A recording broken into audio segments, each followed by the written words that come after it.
Here's Crime Classics. This is from December 2nd of 1953. It's called If a Body Needs a Body, Just Call Burke and Hare, with Lou Merrill. Good evening. This is Crime Classics. I am Thomas Hyland, with another true story of crime. Listen. That's the way a room sounds.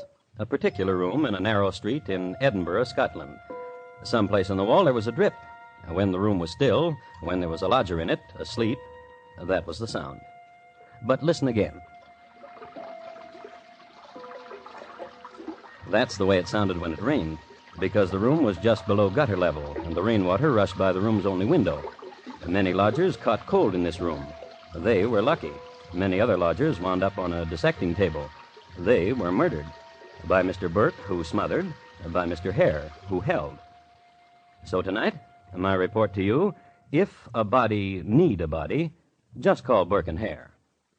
Crime Classics, a series of true crime stories from the records and newspapers of every land, from every time.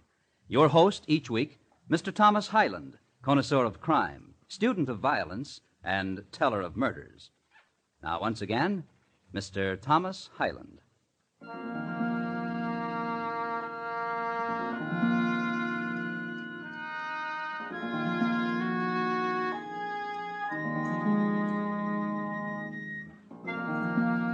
Edinburgh in 1826, a city famous for lassies, laddies, people coming through the rye, Scotch, kilties, and medical schools. It is this last I'd like to speak a word about. Now, when a student entered medical school, he studied anatomy right off. No roaming in the gloaming. Enter school, cut up a cadaver. Except there weren't enough cadavers. Executed criminals were the only legitimate source of supply. Therefore, a new occupation sprang up and flourished. Grave snatching, piecework in corpses, rob a grave of its contents and sell it to science. Yet the supply didn't meet the demand. So, as in every profession, there were those who looked for shortcuts. Burke and Hare came up with one. They owned that room I told you about, a room in Tanner's Close. I'm tired of waiting for him to die, Burke. Go look at him. Yes. I can't tell whether he's breathing or not. The old man's so skinny, so sick.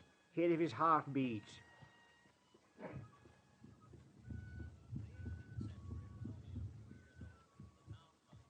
It beats. Such a skinny man. Such a sick, skinny man. Such a sick, skinny old man. And he will not die. Burke. Aye? The other who sought lodging here and who died brought us £8. Aye? This one? Aye? He's older than the last. Dr. Knox will not be happy of him. However, we should not accept less than £8. Aye. Hare. Is there more whiskey, Hare? Nor food. Oh. Nothing. Nothing save an old, sick, skinny man who takes space and will not die. It's so cold here. So cold. Oh, my hands be numb. Whiskey would warm them from the fingertips. From the fingertips... Hare. Aye? Hare. Say it, man. If this old man were to die this minute... If we were to stuff him in the tea chest this minute... And walk with him to the anatomy laboratory of Dr. Knox... And Dr. Knox pays upon delivery... We would have whiskey in a half hour from now. Well, that is if this old man were to die this minute. But that would be murder. It would. Have you ever done a thing like that? No. Such an old man, to lie sick, to suffer in a cold room, wet room, no family to give him comfort. Poor old man. Burke. Aye? To kill him would be to bruise him. Dr. Knox perhaps would not accept a corpse unprettied by bruises. However... What?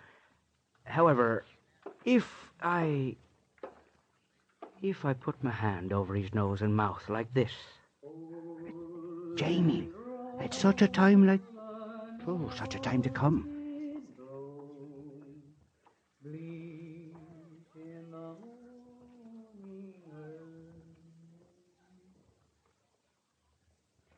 He's gone. Hold his feet here so he'll not kick. Aye, lad, like that. Sample complete. Ready to continue?